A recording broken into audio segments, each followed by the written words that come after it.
Now Martha McSally's about to come online with me here, Mike. But here's the fun. My girl Martha, her dog is ailing, and she wanted to stay with the dog and do the show. And of course, I totally am 100%. If she'd have come here and I'd known the dog was not doing well, I'd have got after her. But I brought something I was going to tease Martha about, and I need to. And Martha, can you hear me? Hang on, Mike. Martha, can you hear me, darling? I can, Joe. Okay, here's the tease, Mike. I brought in here today a gun, okay? And I wanted to give you a lesson. Now, Harry and Sir Charles packed girly guns. It's called 9mm. She's got a 9mm, right? Yeah, those are girly guns. Yeah, well, 30mm trumps all of those. Yeah, but see, that's 9 more, isn't it? Okay, but see, in my hand I have a GP100, a 357 Magnum, and it's a girl gun. Do you know why that is, Martha? Why is that? Because that's what my girl packs. Hey, excellent. Okay. Very, very cool, Joe.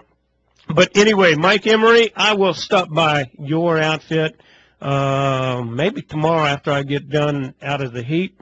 And hey, Joe, I appreciate it, and I love your show. And by the way, if I can be so kind as to ask Martha, after all said and done with the interview, and I have no clue what you guys are going to talk about, except that she is exceptional. Thank you. No, I'm telling you, I've heard it all.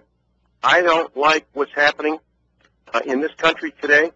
I want, if you would please, Martha, give us an idea of what you think about what the Supremes did this week or last week and where we're going as a country, because it ain't smelling good.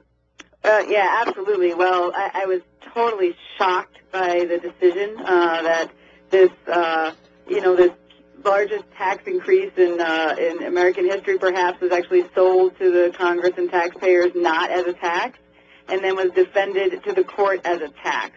Right. I mean, how extraordinary can that be? So, people are lauding this as some sort of, victory for the Obama administration. I would only say just because something's constitutional doesn't mean it's good policy. Those are two different things. And I think this is going to be very beneficial for Republicans this year because people are going to be rallied. This is an unpopular law. It's a bad law. It's bad for business. It's bad for the economy. It's bad for individuals. We need health care reform in America, but it's not this. And it's going to rally people now to go to the polls and vote for the right people to turn this thing around. So it's actually, I think, a great thing for someone like me who's running as a Republican. Sally, thank you for answering honestly what you believe, and I can tell that that is from the heart. Joe, you got a great show. I love your program. I'll listen on air. Thank you. Thank you, buddy. Well, now, Martha, let's reiterate our first encounter for the audience, if I may, please. Sure. The very first time I met Martha was here at the studio, and I have to admit, I have a unique attitude. This is my home, where my family has fruitfully contributed for the last 150 years, since the 1870s. And I, due to the generational difference between Martha and I asked her several questions I figured she wouldn't know, just to check her out. And I was, Martha, and you can correct me if I'm mistaken, I wasn't rude, but I was somewhat aggressive. Would you? You were terse. How's that? Eloquent, my dear. Well put. Well said. Okay, and I challenged her. The next time I had the privilege and the pleasure to meet Martha, she not only had the correct answers to the questions, but she went up to me on a couple of the historical facts, and I was so totally impressed. So when we talk about character, she didn't give me your typical political politician, I'm going to say what I think you want to hear. She didn't answer me. She said, I don't know that, but I'll check into it. And then when I got my answer, it was straight up, straightforward, with a looking me straight in the face. and with a little bit of metal behind it too, I might add, Martha, bless your heart. My kind of, and with that, and the fact that you have taught foreign policy across the world, you're like the pick of the litters here, girl. So.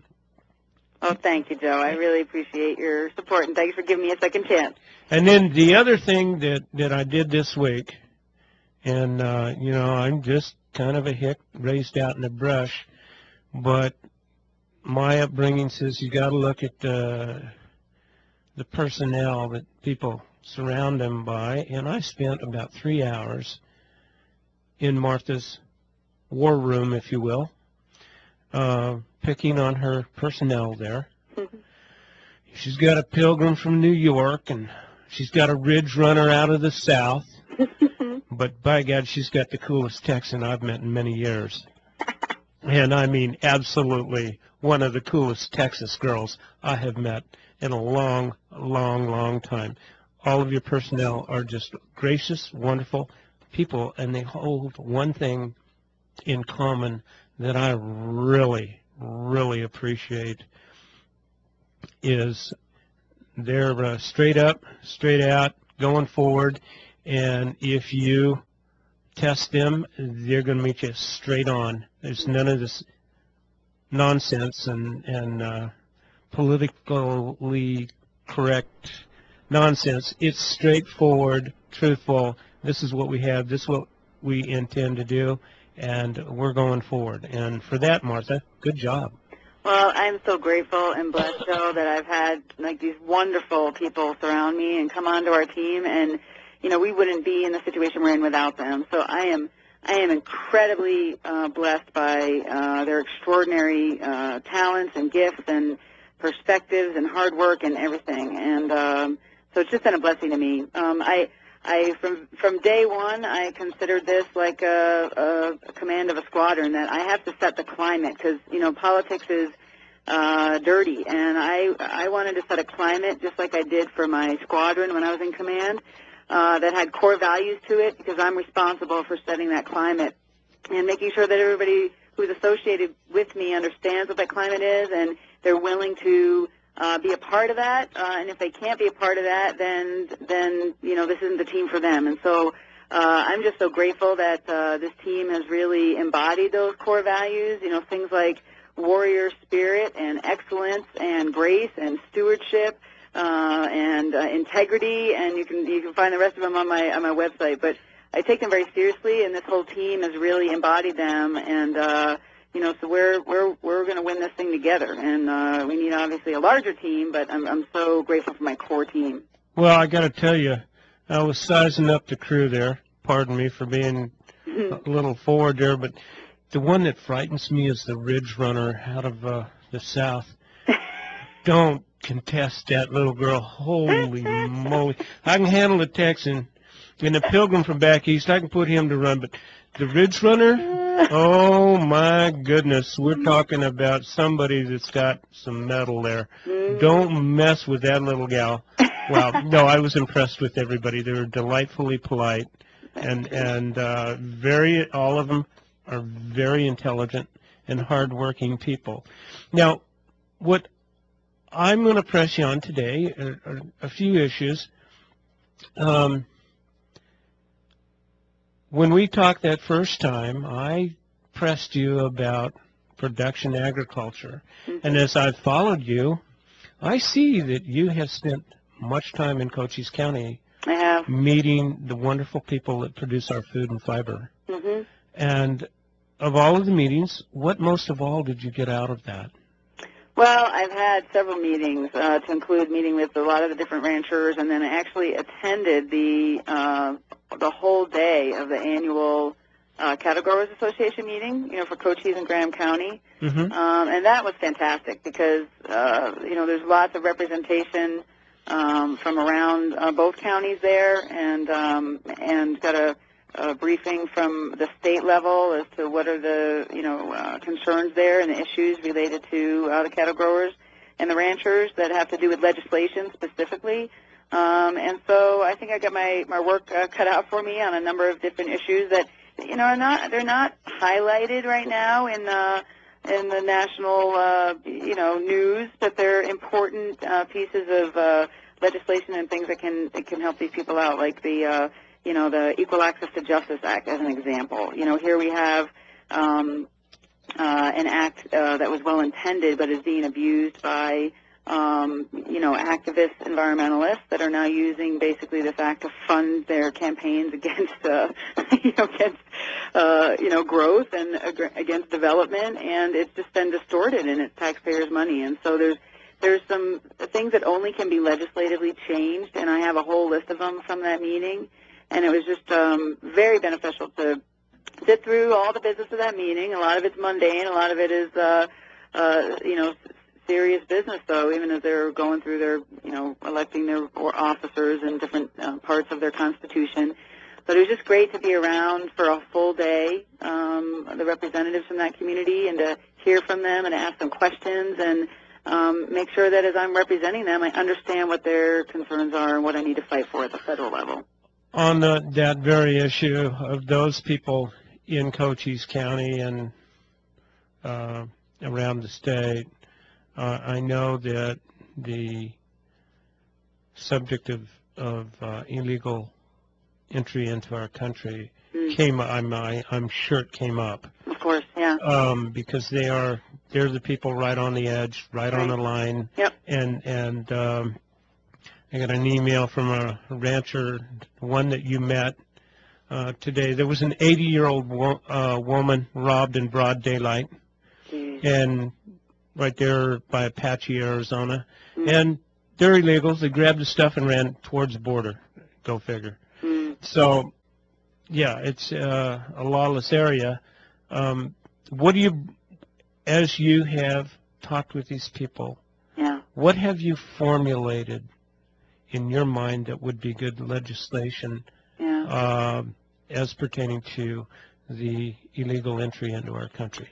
Yeah, well, I mean, again, the bottom line is that it's the federal government's responsibility. There has not been the political will to fully do what's required in order to secure our border and protect our communities and protect our ranchers from, not just people seeking a better life, but it's the drug cartels, those that are trafficking drugs and weapons and slaves, right through their territories, and the spillover violence that comes from that. It's the federal government has just absolutely failed.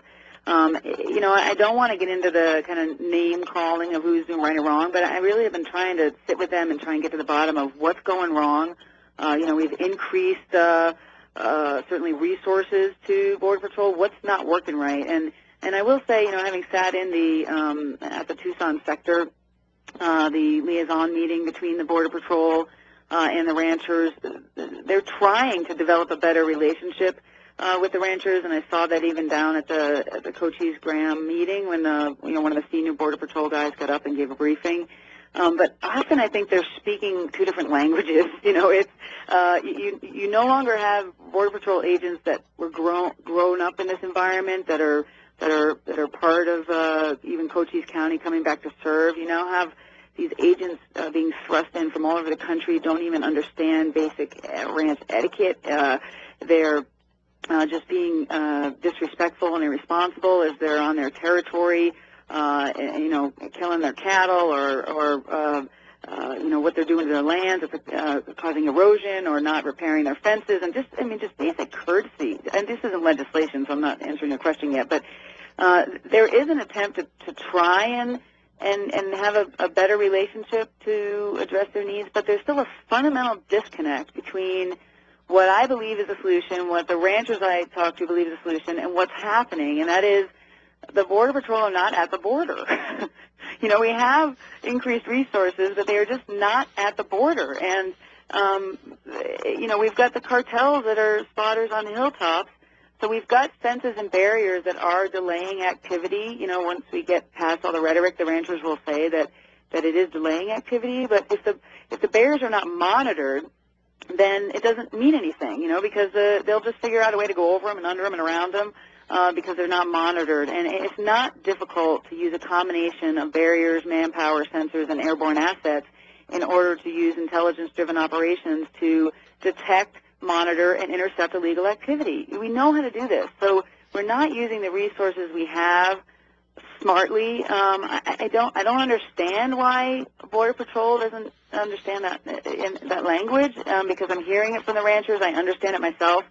I'm not saying that, you know, the foot soldiers on the ground, they're doing what they're told. They're doing the best that they can. It's not their fault, but somewhere up the chain of command, they need to have a better strategic understanding of how to do this mission. And so, you know, I go much higher in the chain of command. They're getting the wrong strategic direction.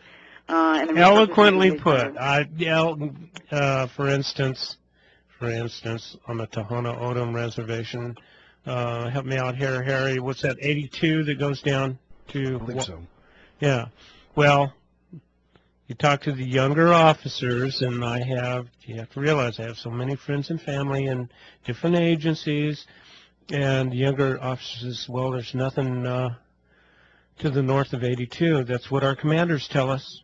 We're all going to catch them over here, and that way we can send statistics back to Washington, and that's what our statistics say. So therefore, there's which is, you know, falsehood.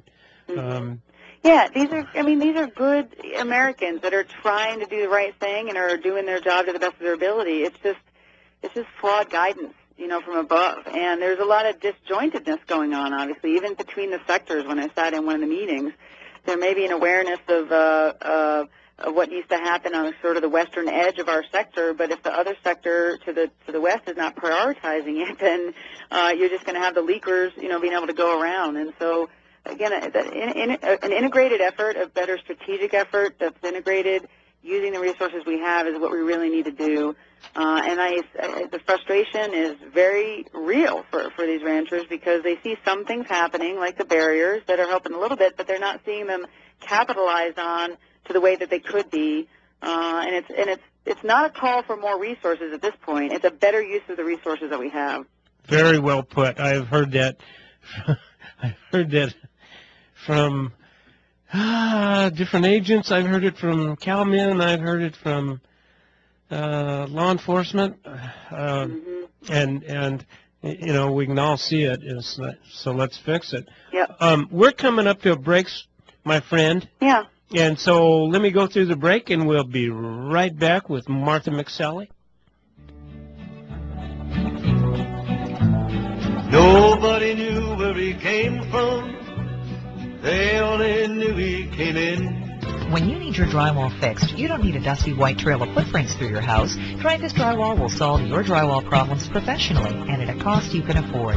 Call Dreyfuss Drywall today at 405-8486. That's 405-8486. Licensed and bonded for over 20 years. At Dreyfuss Drywall, small projects and small repairs are the best. Call Dreyfuss Drywall today at 405-8486. That's 405-8486. Dreyfuss Drywall. Affordable solutions to your drywall needs.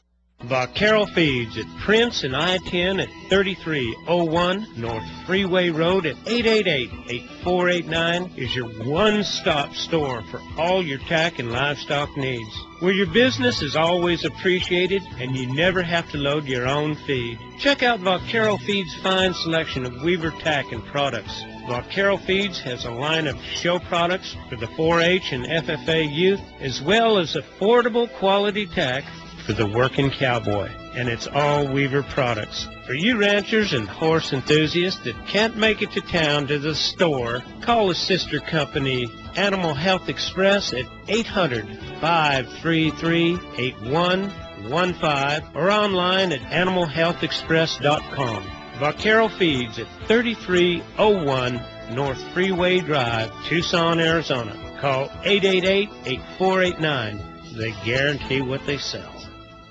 Do you trust your family's home against termite attack with outdated treatment methods? The pest control industry relied on soil treatments for a century. Shouldn't there be a better way in the 21st? At 5-Star, we won't treat your home like a medieval castle and build moats filled with chemical around it. We treat every home as an individual, tailoring treatments to your needs. We treat what the termites are after, their food. Our patented foam treatment process is applied to the walls of your home. This protects the treatment from the elements, thus providing a longer-lasting treatment. 5-Star, for the serious homeowner. 886-0045. 5startermite.com. Hi there. Hey, while you're next time when you're online, go to soaznewsx.com, and check out our new publication, Sudbury News Examiner. You're going to find a great story about the CD8 race. Actually, it's an opinion piece, but we like it that way. And a whole bunch of other stuff, including Jerry Egan's story on Ozana in the western section, and Tom and I telling you about Justified. We still have that one up from a week or two ago. So check it out again, soaznewsx.com. This 4th of July, come to the Loft Theater on Speedway for the great movie Yankee Doodle Dandy, starring James Cagney, Joan Leslie, and Walter Houston. I'm a Yankee Doodle Dandy. That's Wednesday, the 4th of July, at Loft Theater, 3233 East Speedway. Doors open at 11:15. Sing along with all 4 verses of the national anthem, and movie at noon. $1 dogs and $2 burgers. 11:15 a.m. Wednesday, the 4th of July, at the Loft Theater. I'm a hard-working man. I can ride rope, a hammer and paint, do things with my hands that most men can't. I can't get ahead no matter how hard I try. I'm getting really good at barely getting by. And we're back, and on the telephone with me is my friend Martha McSally, running for CD2. Martha, I'm going to put you on the spot. Go ahead. I can handle it. Forest Service, I'm not real happy with the United States Forest Service, and their management of our forest lands, as we're seeing on national TV, has not been what it should be or could be, and the use of the resources in any case where it has been logged, the fires lay down and pass through and do good things for the environment instead of turning it into scorched earth.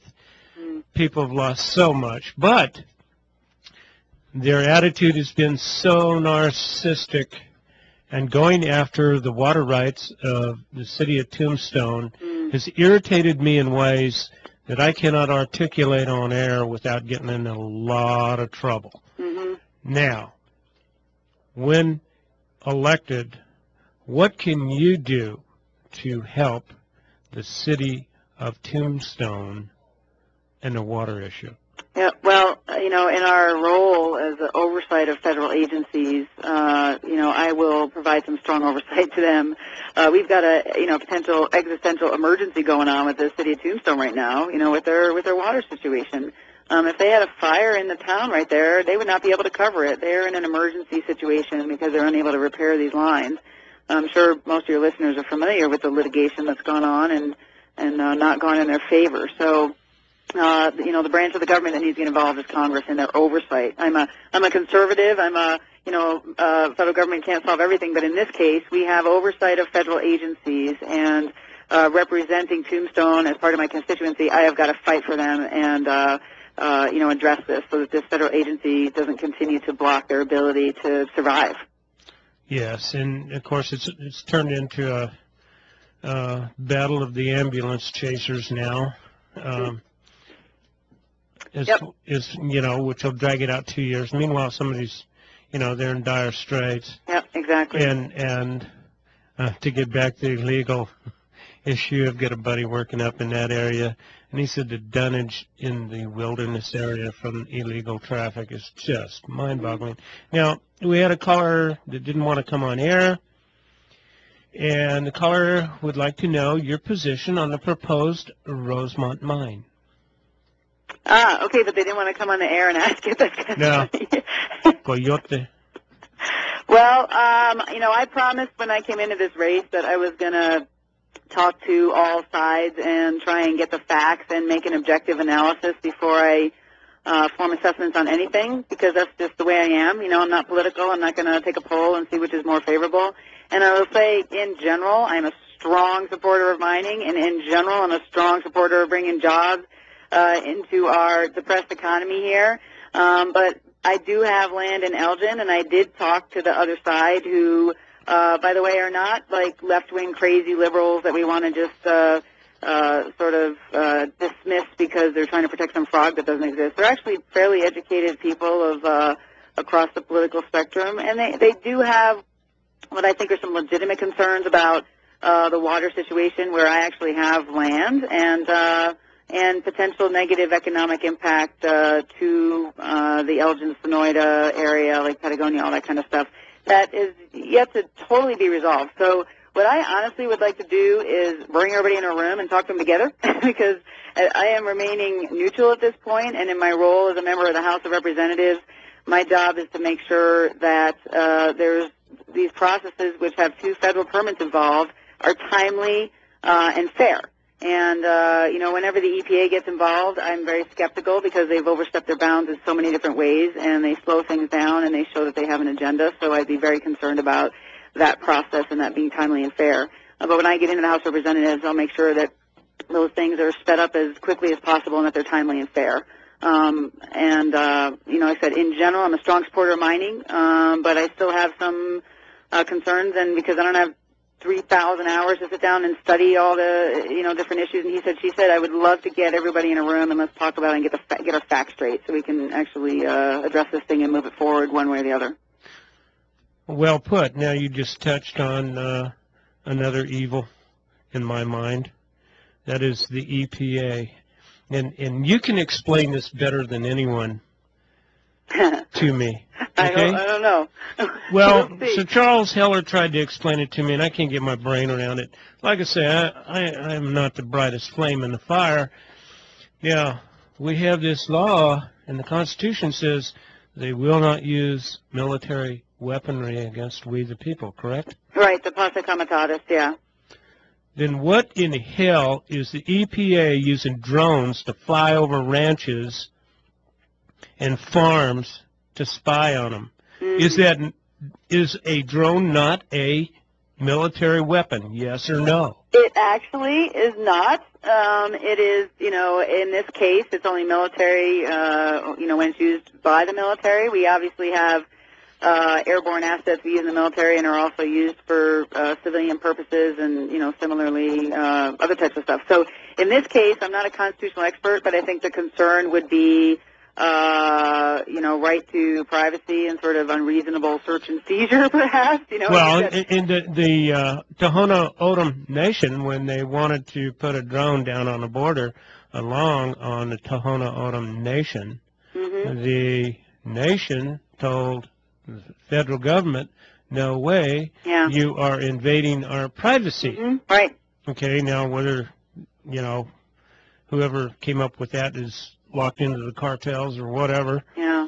But that was their take on it, and yet the EPA is utilizing this, and I think they're stepped way over their bounds. No, I agree. And I think, again, even talking to a lot of the ranchers and talking about the use of drones down there to secure the border, people are willing to give up a little bit of their concern about that if it's related to a national security issue and a severe, public safety issue, because that's the primary role of our federal government to protect our country, defend our country, and protect our freedoms.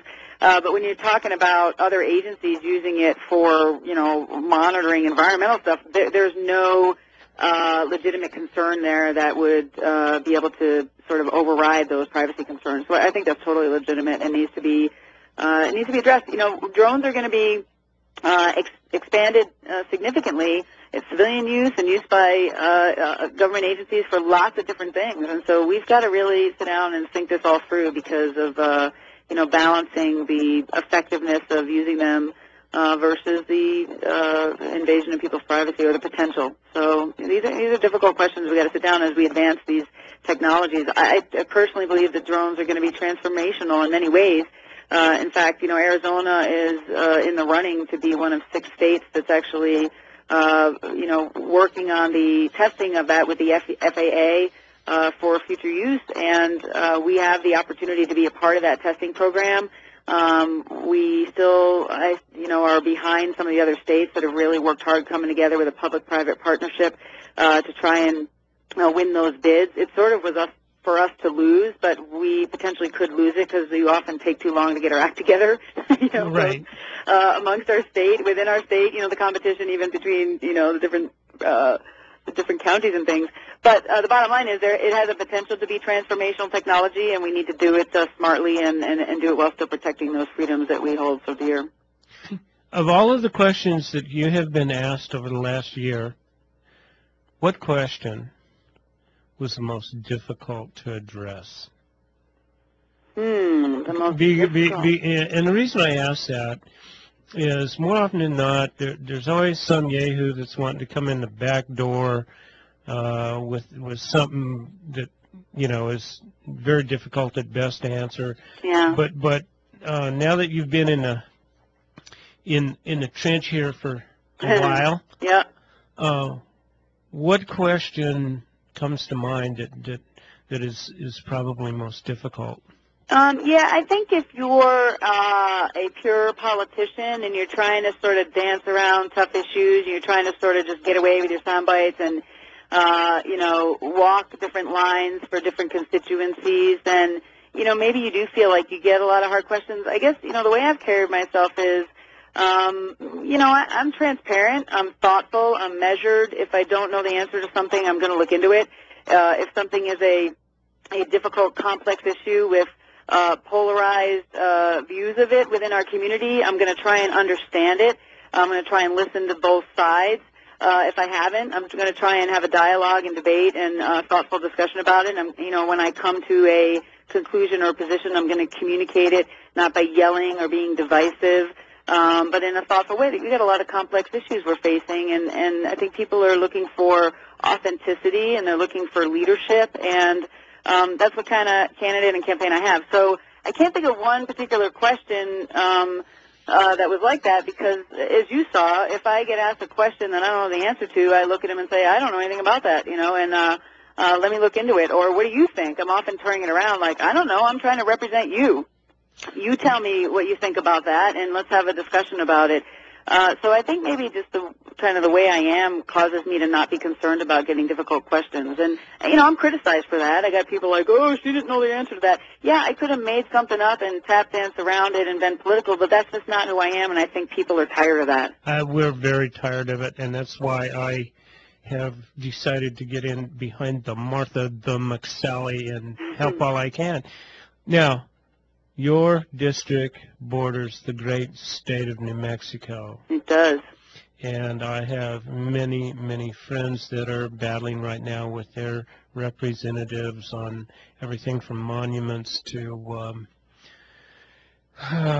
wilderness, and the great fear there is once it's a monument or wilderness, then that inhibits Border Patrol. Of course, now we had the new legislation that will allow Border Patrol to go onto these areas with mechanized means. Now, but how much have you interacted, or have you been able to interact with the representatives over in Donna Ana County and like that in the New Mexico border? Yeah, I haven't had any interaction with the current sitting representatives. I've had some discussion with Heather Wilson, who's running for Senate there. She's a former Air Force Academy grad, first female veteran to serve in Congress, and you know, someone who helped tremendously when I took on the Pentagon over the whole Burqa thing. So I've been talking to her as she's in her own race for the Senate. She used to be in the House. But I haven't talked to the actual representative there. I mean, I'm a little familiar with what they're battling there. But certainly when we're in office, it's the border districts need to come together in a coalition in order to, you know, lead the effort for addressing these issues, because a lot of the rest of the representatives just don't understand them. And so we need to, you know, the example that I saw in Senator Kyle, who I worked for, and, you know, he just endorsed me last week, is you got to be credible, you got to lead, and you got to be effective, you know, with your colleagues. And I think we definitely need to band together as a team in order to be the most effective. Instead of being one of 435, you know, you band together in larger numbers. So we're going to definitely need to do that. I understand those concerns. And just a comment to, you know, you mentioned the legislation was passed. It wasn't passed. It just went through the House. It's never going through the Senate. There's all sorts of, you know, political votes that are coming up right now that are never going to go anywhere. They're dead in the water. So I don't see that legislation becoming law anytime soon. You know, when I've talked to the ranchers, some of the ranchers, they see not huge issues with Border Patrol being able to have access to those other lands. Oftentimes the agents show up and they just don't know where the key is, or they don't know how to get on it, or other crazy stuff. So it's within their own organization that they're not giving themselves access to some of these other lands, even though they have the ability to do it. And they definitely need to show, again, I'm just talking to the ranchers, that they've got some respect for their property there. They're not even showing a lot of respect sometimes for the private property of the ranchers. So, I mean, we all want to make sure that we're addressing this illegal activity, but with the minimum amount of damage towards the things that we also hold dear. So it needs to be a combination of making sure they do have access, but that they're being good stewards of it as they're trying to do their mission on all the lands they need to. We have another caller, Martha. Bill. Bill, what is your question, my friend? Good afternoon, Colonel. This is Bill down in Cochise County. Hey, Bill, how are you? I'm well, thank you. Glad you got on here. It's a great station. I have two things. One, have you had the opportunity to meet Gabriela Saucedo Mercer, as you know, is running against Raul Mordida Grijalva. Yes. Somebody that ought to be run over. And two, I hope Penelope's doing well. I'll get off the air and let's go back to business. All right, thanks, Bill. Thanks for calling in, and thanks for your support. Yes, I do know Gabby Mercer. Actually, she and I go to the same church here in town, and I've seen her at many different functions around town, and in addition to usually most Sundays. So, yeah, she's taken a strong run at our friend Grijalva there, and I wish her all the best as she does that. I think she's a good candidate, and so I really enjoy interacting with her on the things that she's having to deal with in that district. And secondly, thanks for your thoughts on Penelope. For those who don't know, Penelope is my precious golden retriever who we almost lost this week to severe pancreatitis, and we have more people praying for her than I think have ever prayed for me. But she made a miraculous turnaround and came home on Friday, but she's having a little bit of a relapse, which is why I'm home with her right now, monitoring her temperature and seeing whether I need to bring her back in. So, as it should be, my dear. When it comes to my livestock, hey, they're first, I come second. Yep, she's my baby. She's been a great member of our campaign team for sure. I mean, I know I probably got a lot of votes because of Penelope. Now, on the New Mexico issue, yeah, it is my opinion I can get you hooked up there, my friend. Okay. I have quite a few friends in New Mexico that are very politically active. Good. And guess what? They're all ranchers. Imagine that. And writers, et cetera, et cetera. Yeah. No, we got to work together. Absolutely. Yeah. What's the most beautiful part of the area? I'm going to put you on the spot because because this is too much fun. People should meet the personality, Martha McSally, that I get to know. Well, now you know she's going to say Elgin because she gets got. No, she doesn't represent Elgin. No, that's right. Not in the new district. I got carved out. That's right. Elgin's in Grijalva's district. I was like, I'm sorry. So, see, I'm smarter than I look, Harry. Now, okay, what's the most beautiful part that you've seen? My favorite for hiking is the Mount Wrightson area, the Santa Ritas. There's something about climbing up to the top of a mountain and being able to look in 360 degrees at just a beautiful, amazing landscape that we have here in Arizona from all directions. There's a lot of other great hikes around here and great areas to go get away, but I like that one the best because I can get up there relatively quickly, and you just got that awesome view from the top in all directions. And it's the place I go when I need to burn off stress. Every time I'd come back home over the years after being deployed or whatever it was, it's time to go up to Mount Wrightson. I brought Penelope up with me there right after the primary last time, and I forgot. Last time she did it, she was a little younger, so I had to go a little slower. But I really love it. And as I told you before, I love the Arizona sunsets. There's nothing like, flying back from a training mission on the Berry Goldwater Range at the right time of day and seeing that beautiful Arizona sunset from an angle that you can't explain, to your friends. And I certainly miss that. And I love the desert lightning. I mean, I just love when the monsoons come in. It's just extraordinary, the power of that lightning. And we actually named the Davis-Monthan wing after that, Desert Lightning, back when I was a squadron commander, because it's got such power to it. So. Yes, it does. And we get, actually, on the way to Sonoyta, just as you come out of Vail, on the way to Sonoyta, I think it's about 5 miles up the road, just below the Doppler station. Yeah. I started to buy property in there, and then my buddy said, no, you need to look at that again and walk it again. There's more lightning strikes right there than there is anywhere in the state of Arizona. Really? Oh, yes. Hey, we have a caller and a supporter. Lynn, how are you? Hi. My comment is in regard to the last election. The Republicans had 4 wonderful candidates. It was very hard to make a choice, but I did vote for Martha, and I think for her to get elected this time, we're going to have to really get out and get the vote for her.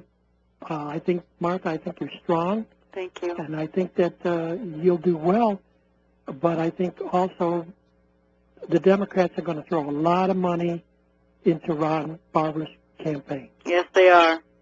And the things, he's not the one that should be there. You should be there, or one of the other. Well, actually, you should be there. Well, thank you. You're entirely welcome. Thank you. Yeah, just if I could comment on the race, though, is that okay? Hey, you got the hour here, kid.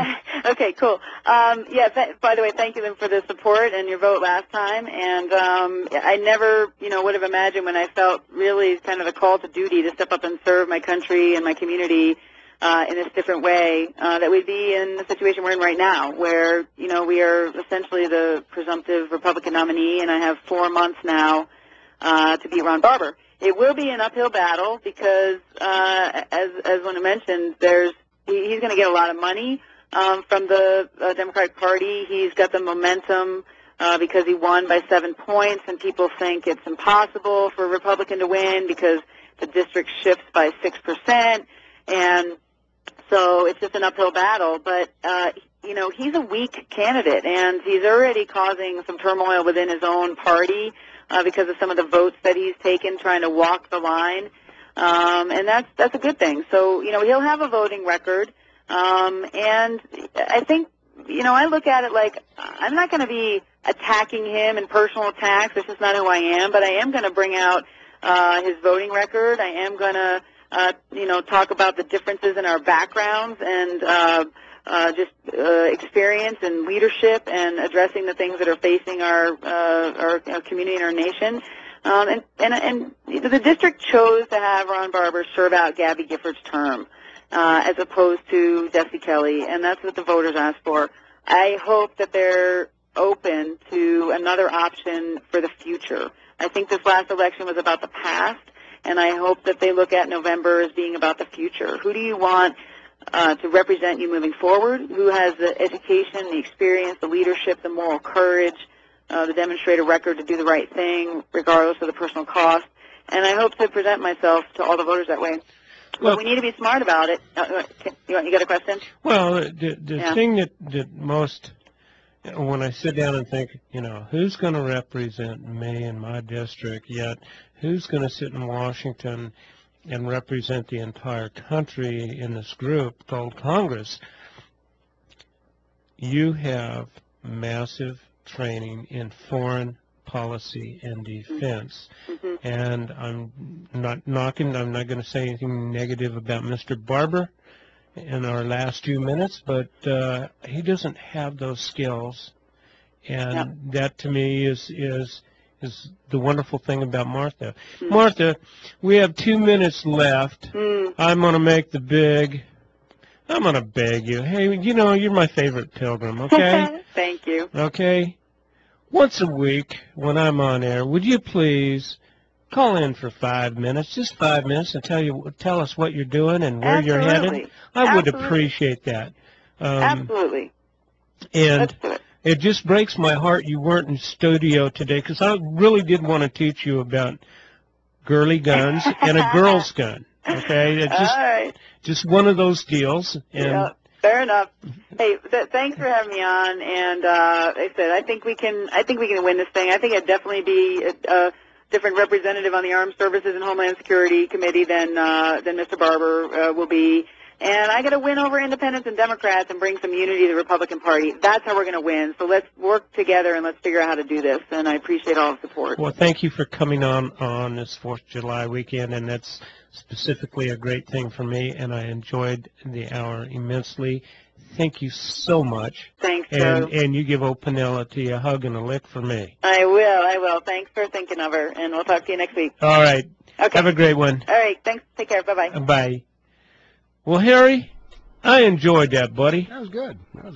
What a delightful, great American. You know, learning about foreign affairs, that's not really... On-the-job training really isn't the best for that. You know. No, she's delightful, but my big draw to her, this fine lady, is she's not going to answer a question if she doesn't know the subject inside and out. I'm saying she's got that experience in foreign affairs. Absolutely. And you know that. I don't know. It just seems to me that that's the logical choice there. And I'm not knocking Mr. Barber, but I know a whole bunch of his friends. And they're the flamingest liberals I've ever met in my life. Nice people, but socialism does not work, especially when you're broke. Hey, you all have a great week and a great 4th of July celebration of this great country. Thank you very much. And to all you people in Cochise County, pray for rain. You better kiss me, 'cause you're gonna miss me when I